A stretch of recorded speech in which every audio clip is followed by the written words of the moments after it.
Indy, the floor is all yours. Thank you. Firstly, delighted to be here. I know this is it's a very short conversation, but I think it's worth having. I suppose what I want to present today is kind of the scale of the challenge that we face. Often startups are predicated on the thesis of how we do change, and I would say the kind of scale of change necessary is unprecedented. And I think our model of doing change is going to be dramatically transformed. So I think there's a new ask from how we are doing value creation, which is fundamental. So I'm going to present a few thoughts. My name is Indy Johar from Matter Labs. We're based in Holland, but have a footprint from Seoul to Montreal. And I'm going to not spend too much time talking about myself, but actually what I think the challenge is.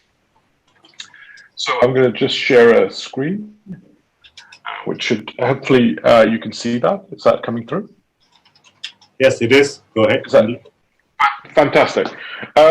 So I want to put this kind of conversation that we often talk about startups, but actually miss the kind of macro social context we're in.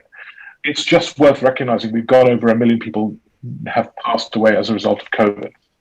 We should not forget, actually, they're close to many, many more severely affected who are going to be long-term impacted.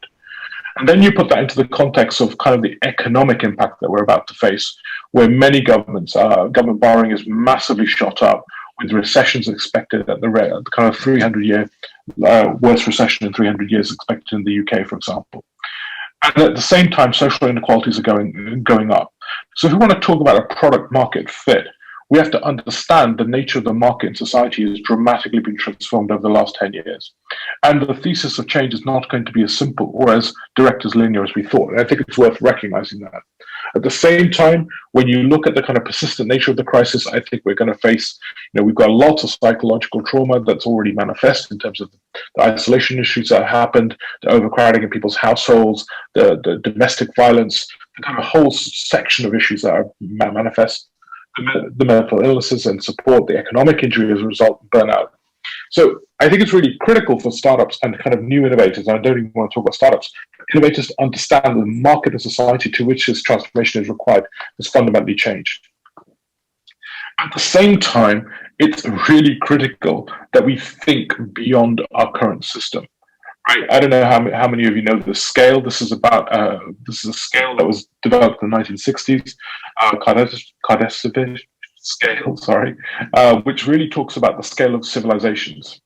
So in the current rate, where a scale 1 civilization is able to harness the energy of a planet, scale 2, a solar system, scale 3, a galaxy, and scale 4, a cluster of galaxies, and it goes on.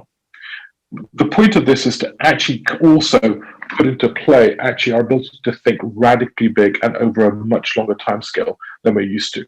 So currently the human civilization is about 0.7 civilization. And our capability to actually go to a 1 civilization might have a very key threshold in our ability to go from competition to complex collaboration capacities at a civilization scale. So what is the macro trajectory that we're into? What is the micro trajectory that we're into? At the same time, it's worth understanding deep context.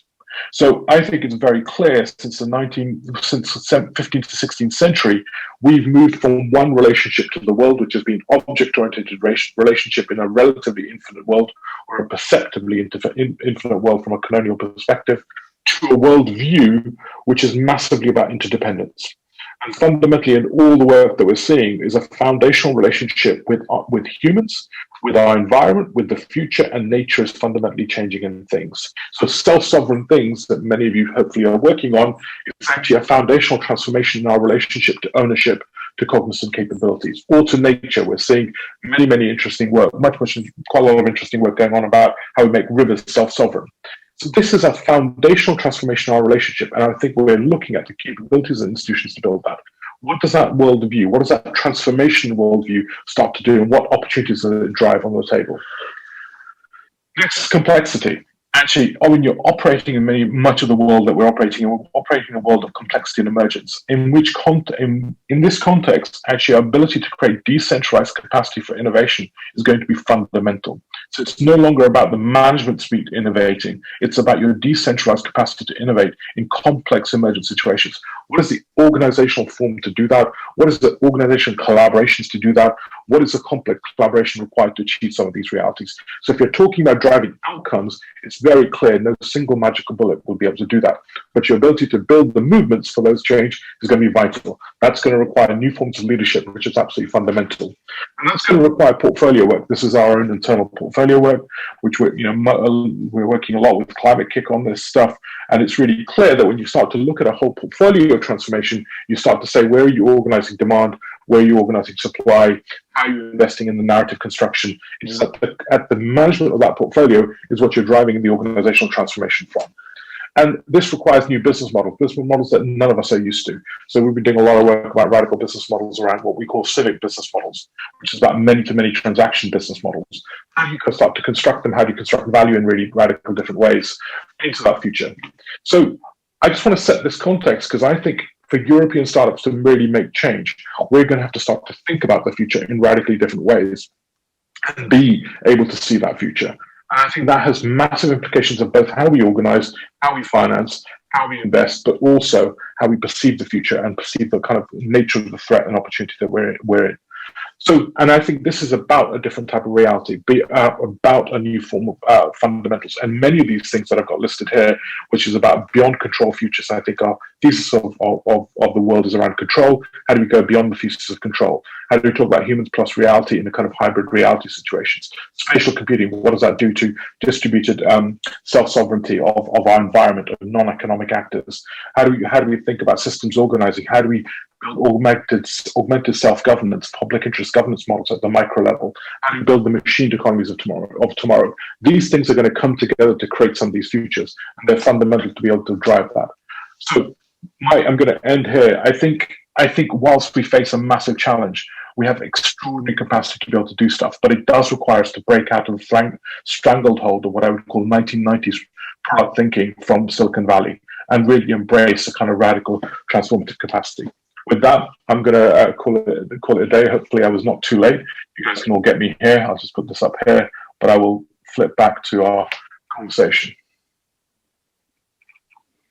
Thank you, Indy. That was quite a power-packed presentation. Lots of information, lots of things to absorb.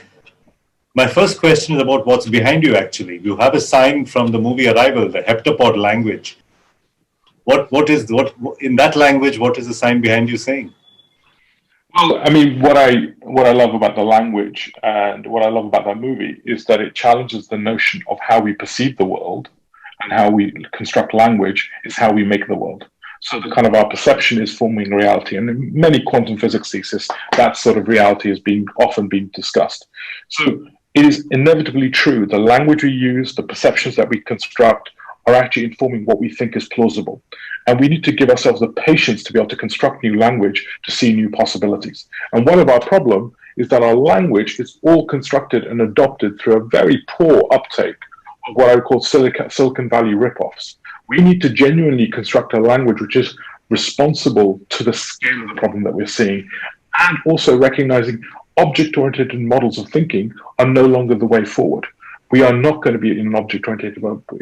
English language has 80% of it is nouns. We need to be thinking in a completely different way, and that's going to open up some of those challenges. So your ability to control the taxonomy of your organization and build new comprehension is fundamental to actually building distributed, decentralized capacity for innovation. Sorry, I'm packing stuff in, but thank you for that question. All right, Indy, many experts are saying the impact of the COVID-19 pandemic is going to be worse than the effect of both world wars combined. Would you agree? I can't say that. I mean, if you look at the numbers of deaths in World War II, that would be inhumane and not responsible. I think it will be different. I wouldn't want to make that sort of comparison just out of moral respect for. The deaths in World War II and I were extraordinary, and just because I suppose many of us don't remember it, I would not make that claim. But I would say it is a signal. I would say, so for me, COVID is just an example of a global trigger. The problem is not COVID. The problem is systemically the vulnerabilities in our global system have been highlighted by COVID. And the hyper efficiencies that we've generated have created fragile, taut command and control systems, which are not able to deal with complexity. And I think this is a trigger that's inviting us to think fundamentally differently in terms of relevance. Just to give you an example, I was with an assistant minister in Pakistan who turned around and said, bailouts. He said, bailouts, Indy? Bailouts are my new normal. I've done 3 of them in the last 10 years. So we are talking about a fundamentally different type of relationship between state and private sector. I think we're talking about, and the idea, is there a private sector in a complex world? Or is it just a public sector, which is different forms of independence and sovereignty? I think we have a conception problem into the worldview that we're creating forward. So I would argue, yes, it's massive, but it's just making visible the issues on the ground rather than it being the source of the problems. I think it's made manifest the risks that we were accruing, and it's just a beginning of a story. This is nothing compared to what the shocks and risks that we're likely to face as a civilization. And I think what's critical is even climate change is just a symptom. This is a really fundamental point. Climate change is a symptom of a problem, not the problem itself. The problem is human capacities to create huge amounts of externalities which are unpriced, uncosted, and ungoverned in the system. And that reality is self-terminating us. So I think we have to start to think through that system scale, which I think is really critical. Indy, tell us what's common to quantum physics and ancient Sikh philosophy. I'm neither brilliant at both, so I would want to be. I find and I'm, like I say, I do not claim to be either the most important Sikh philosopher nor a brilliant quantum physicist, but I think there is something interesting about the thesis of entanglement and the idea of kind of wholeness and unity, which means that the kind of space-time separation that we perceive is just a momentary manifestation. But what's actually at a quantum level, everything is entangled. So there's something interesting about how we've constructed a worldview which is probably discontinuous with the underlying physics of how the world is being constructed. I think that discrepancy is really interesting for me. I do think that our worldview, which is constructed out of a Newtonian physics thesis, is coming to an end. And I think there's a different worldview which is actually more closely correlated to the quantum physics. And I would say many religions, I wouldn't want to put Sikhism in any privileged place on this. I think many religions have been philosophically thinking through that other domain as well. So I think it's at the cross relation of those things is something powerful. And what can we expect from your book when it comes out?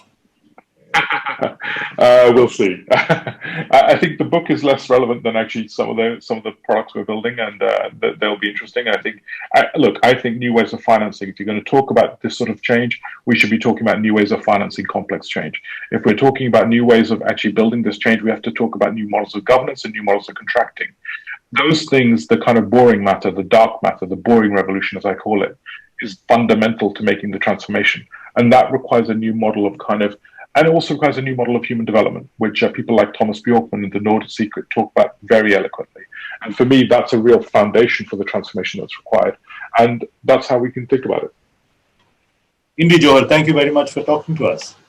My sincere pleasure, and thank you for your lovely questions. I really appreciate them. Enjoy the rest of Climate Launchpad. Thank you.